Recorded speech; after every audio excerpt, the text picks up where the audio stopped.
नमस्कार।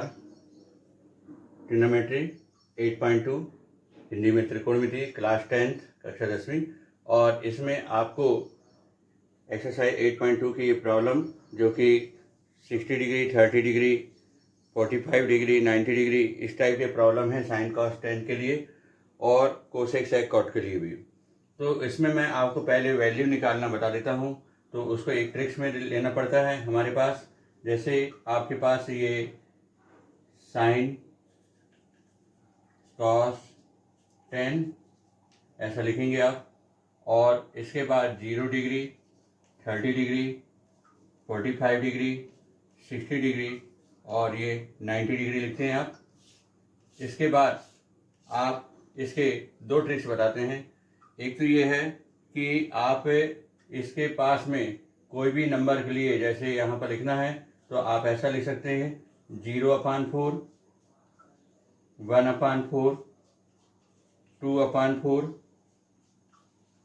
3/4 और ये 4/4। 0/4, 1/4, 2/4, 3/4, 4/4। अब आप 4 0 या 0 कहते हैं, 1 का रूट 1 और 4 का रूट 2, 2 1 जा 2, 2 2 जा 4, तो 1 का रूट 1 और अपान 2, 3 का रूट यही रहेगा और 4 का रूट 2, 4 1 जा 4 तो 1 आएगा और 1 का रूट 1। इस तरह से आप ये नंबर 0 आएगा तो 0 का रूट 0 रहता है, तो 0 1/2 और ये आपका 1/√2, ये 1 का रूट 1 और 2 का रूट में रूट 2 आएगा ये प्रॉब्लम के लिए। तो आपका 45 की वैल्यू हो जाएगी 1/√2, 60 में हो जाएगा √3/2 और ये 1। अब इसको आप चेंज कर दीजिए, मतलब ये जो वैल्यू आपने लिखी है इसको आप पलट के लिखिए। पहले आप यहाँ 1 लिखिए, फिर √3/2 लिखिए, 1/√3 यहीं पर पहुँचेगा, फिर आप 1/2 लिख दीजिए और यहाँ पर 0 लिख दीजिए। पूरा इसको पलट दीजिए, फिर आप इसका अपान कर लीजिए। जैसे ये मैंने अपान बना दिया तो 0/1, मतलब 1 में से यदि आपको 0 मार्क्स मिलते हैं तो 0 ही कहलाएंगे ये। फिर 2 से 2 कैंसिल हो गया तो 1/√3, यहाँ पर √2 से √2 कैंसिल हो गया तो 1/1 1, और ये 2 से 2 कैंसिल हो गया √3/1 मीन्स √3, और 1/0 मतलब आपको 0 में से 1 मार्क्स मिल गया, इसका मतलब है इम्पॉसिबल, नॉट डिफाइंड। तो आप यहाँ पर ND या नॉट डिफाइंड लिख सकते हैं, और आगे चलकर इस वैल्यू को हम इनफाइनाइट भी कहते हैं, मतलब अनंत। ये तो अभी आपका नॉट डिफाइंड से भी काम चल जाएगा, क्लास 10 के हिसाब से भी ये हो गया। अब यदि मान लो इस वैल्यू को हमको चेंज करके आपको यदि कोसेक सेक और कॉट के लिए लिखना है तो उसका ये रेसिप्रोकल हो जाएगा। यदि आपको इसी वैल्यू को चेंज करना है तो मेन रहता है अभी कोसेक सेक कॉट, तो ये वैल्यू आपको चेंज कर देंगे। कोसेक के लिए हो जाएगा आपका 0 का उल्टा हो जाएगा नॉट डिफाइंड मीन्स अनंत, 0 का उल्टा अनंत हो जाएगा नॉट डिफाइंड। 1/2 का 2/1, ये √2/1, और यहाँ पर 2/√3 और 1 का उल्टा 1 होता है रेसिप्रोकल में। फिर यहाँ पर हो जाएगा 1 का रेसिप्रोकल 1, 2/√3, ये √2/1, 2/1 और 0 का उल्टा नॉट डिफाइंड मतलब अनंत लिख सकते हैं आप।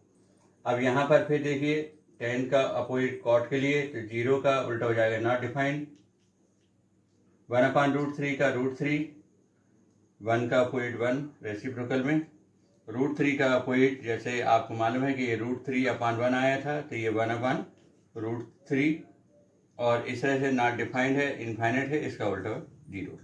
तो ये कोसेक सेक कॉट की वैल्यू प्राप्त हो जाएगी। ये है, ऐसा भी लिख सकते हैं। और दूसरा मैंने आपको एक तरीका और बता सकता हूँ कि आप याद रख लीजिए 0 और 1 के बीच में 113/222 ऐसा याद रख लीजिए। 0 और 1 के बीच में 113/222, इसका मतलब यह है कि आपको मार्क्स मिले हुए हैं 0 और 1 के बीच में 222 में से 113 नंबर मिले हुए हैं और आपको ऊपर एक रूट लगाना है, एक नीचे रूट लगाना है। तो आप इसमें रूट लगाने कोई मतलब नहीं है तो आप इसमें रूट लगा दीजिए और इसमें भी एक रूट लगाना है। तो हम सोचते हैं कि 3 में से अच्छा बीच वाले को रूट दे दिया जाए। इस तरह से आप एक ट्रिक्स में भी आप ये भी याद रख सकते हैं। 0 और 1 के बीच में 113/222 आपको 222 में से 113 नंबर मिले हैं इस तरह से। और इसी पैटर्न से आपने ये 0, हाफ, रूट 3 हाफ और 1 ऐसा है ये, और इसका उल्टा लिख दिया गया और फिर डिवाइड कर दिया गया है ये। अब आता है आपका प्रॉब्लम। फोकस करते हैं हम इन्हीं वैल्यू को देखते हुए।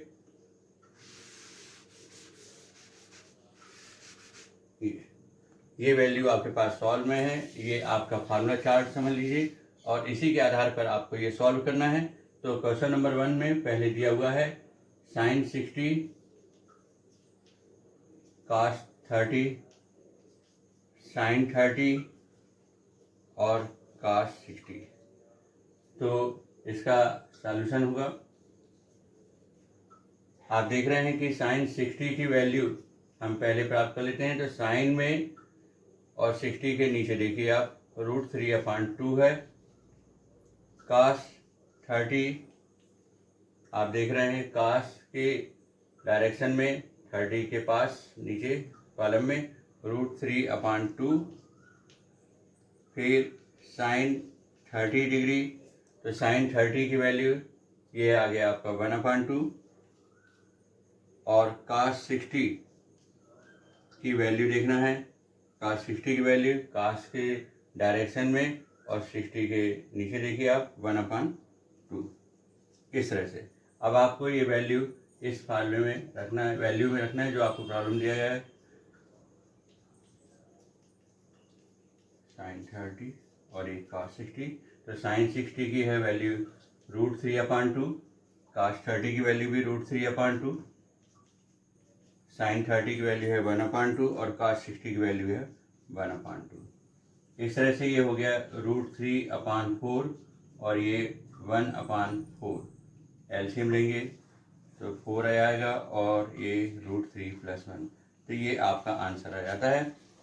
इसके बाद आपका नेक्स्ट प्रॉब्लम क्वेश्चन 1 था। ये क्वेश्चन 1 का फर्स्ट था ये, और इसके बाद क्वेश्चन फर्स्ट का ही आप थर्ड वाला प्रॉब्लम देखते हैं जिसमें लिखा हुआ है cos 45 अपान में sec 30 प्लस cosec 30। तो देखिए cos 45 की वैल्यू, तो cos के 45 में cos के डायरेक्शन में 45 के नीचे 1/√2 मिलेगा, जबकि sec 30 cos 30 का अपोजिट है। हमको मालूम है कि cos 30 इक्वल होता है, आपको मालूम है √3/2। तो sec 30 हो जाएगा 2/√3, ये 2/√3 प्लस, और उसके बाद cosec 30, तो ये sin 30 का अपोजिट है। sin 30 की वैल्यू है 1/2, तो cosec 30 की वैल्यू आएगी 2/1, मतलब 2 आप /1 लिख सकते हैं। अब इस तरह से 1/√2 और नीचे का आप एलसीएम लेंगे √3 और ये क्रॉस हो जाएगा, आपका आएगा 2 + 2√3।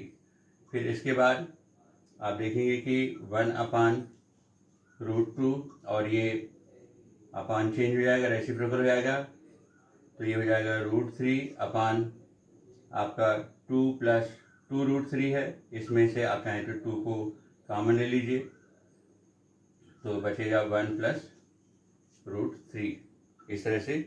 अब ये आपका नंबर में √3 और ये 2 लिखा हुआ है, और इसमें दो जगह रेसिप्रोकल होगा। एक तो √2 के लिए करेंगे और दूसरा √3 + 1 के लिए करेंगे। तो जब आप √2 के लिए करेंगे तो ऐसा हो जाएगा √2/√2, और जब आप √3 + 1 के लिए करेंगे तो √3 - 1 अपान में भी √3 - 1। इसको कहते हैं रैशनलाइजेशन टू डिनोमिनेटर। आपका ये रैशनलाइजेशन हो रहा है, मतलब हिंदी में हर का परिमेयकरण कहते हैं इसे आप, हिंदी में हर का परिमेयकरण।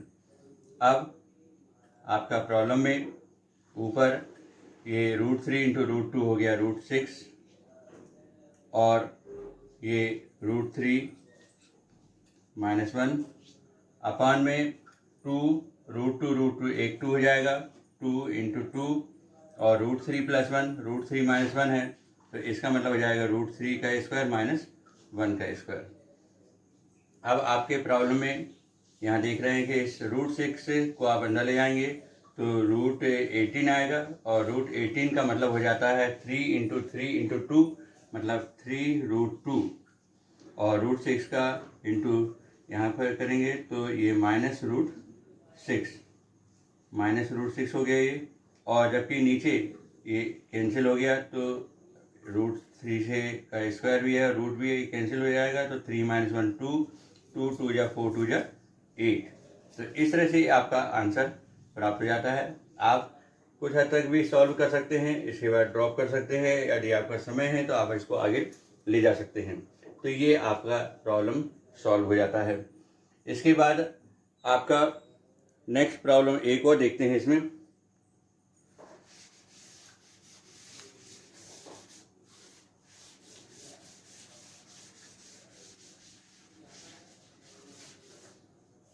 एक अच्छा प्रॉब्लम देखते हैं जिसमें आपको मिल रहा है क्वेश्चन नंबर इसी का ही, क्वेश्चन नंबर 1 का फिफ्थ वाला प्रॉब्लम है। 5 cos square 60 + 4 sec square 30 - 10 square 45 अपान में sin स्क्वायर 30 + cos स्क्वायर 30। ये प्रॉब्लम है।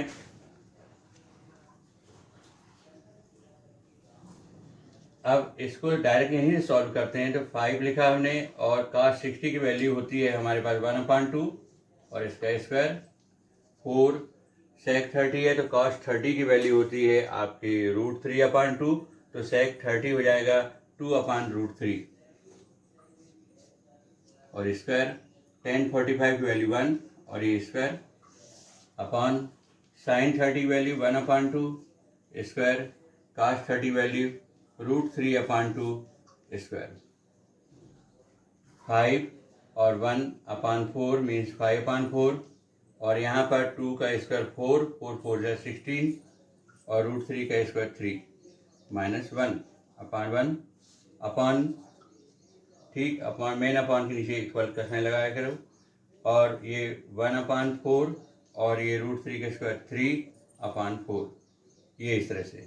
अब आप ऊपर वाली प्रॉब्लम का एलसीएम लेंगे, तो एलसीएम आएगा 12,